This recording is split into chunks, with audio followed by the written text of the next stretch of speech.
Halo adik-adik, di video kali ini saya akan membawa materi lanjutan yaitu dengan subtopik busur, juring, dan tembereng di mana bagian daripada lingkaran. Yuk kita bahas langsung aja. Bagaimana cara menentukan besar juring dan juga menentukan luas juring. Nah, kita bahas yang bagian pertama yaitu busur dulu ya. Kita mulai dari busur. Kalau kita lihat dari gambarnya, busur yang saya gambarkan di sini berarti ini juga busur. Nah, ini juga kita bisa katakan sebagai busur RQ. Jadi busur RQ atau QR lah. QR. Nah, ada simbolnya demikian, melengkung. Berarti kalau menentukan busur juring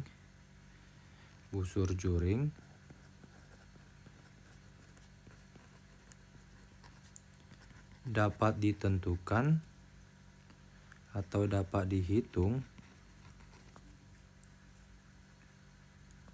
dengan cara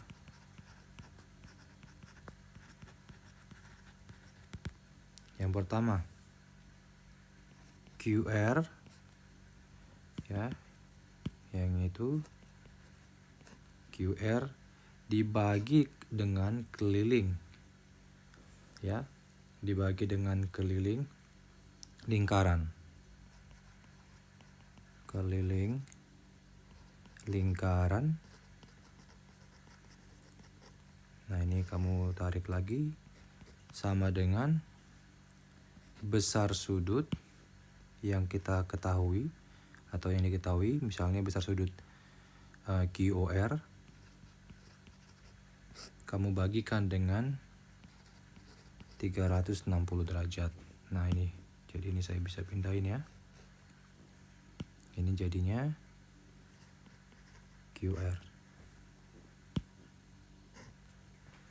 Nah, maka dengan menggunakan prinsip yang sama, adik-adik juga bisa menentukan nih luas juring. Ya, yang luas juringnya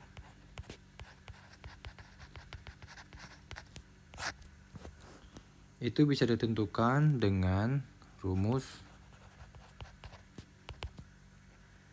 luas juring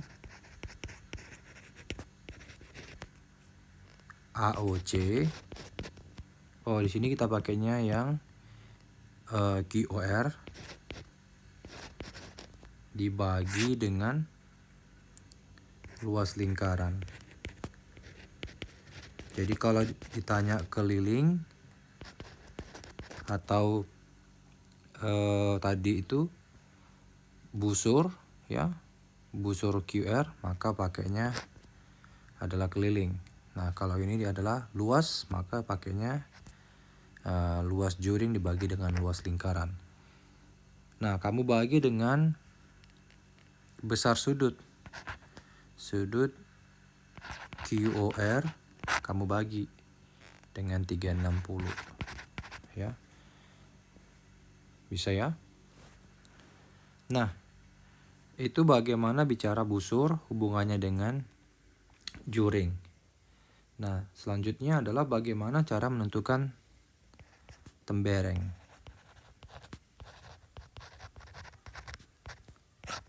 Kalau kita bicara tembereng, maka cara menghitung tembereng adalah kamu lihat dulu. Tembereng itu kan kalau saya gambarkan di sini berarti dia itu sama dengan luas tembereng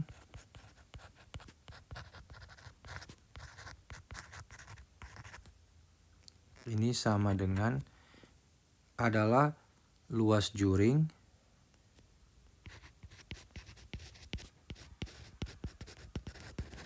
ya, luas juring kamu kurangin dengan luas segitiga. Nah, itu artinya luas tembereng kalau dari gambar ini berarti luas juring. Juring siapa? Luas juring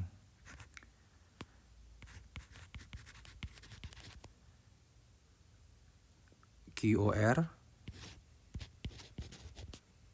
dikurang luas segitiga QOR.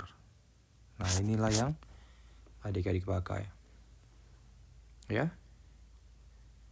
Maka sekarang kita bisa masuk ke contoh soal. Contoh soal saya tuliskan di sini.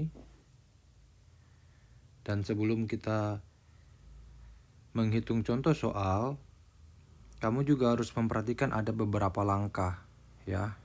Ada beberapa langkah yang harus dipahamin dalam mencari luas juring, tembereng, dan juga segitiga. Ada beberapa langkah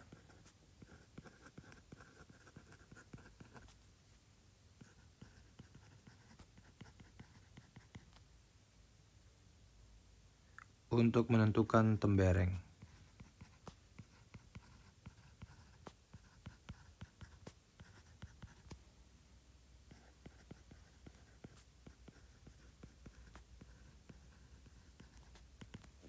Yang pertama, kamu harus hitung dulu nih. Hitung luas juring QOR. Nah, seperti yang saya sudah tulis juga di rumusnya. Yang kedua, kamu harus bisa tentukan panjang tali busur. Panjang tali busur pakai rumus yang pertama tadi. Dan yang ketiga, nah dari gambar tali busurnya siapa? Kalau dari gambar itu tali busurnya adalah yang kita pakai QR. Ya, QR. Yang ketiga, tentukan apotema. Kenapa kita harus menentukan apotema? Karena kita harus mencari luas segitiga yang terbentuk. Ya, apotema itu kan sama dengan tinggi atau tinggi pada segitiga. Nah, selanjutnya adalah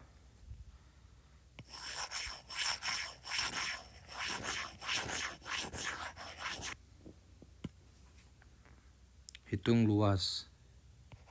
Yang keempat, baru kamu hitung luas segitiga.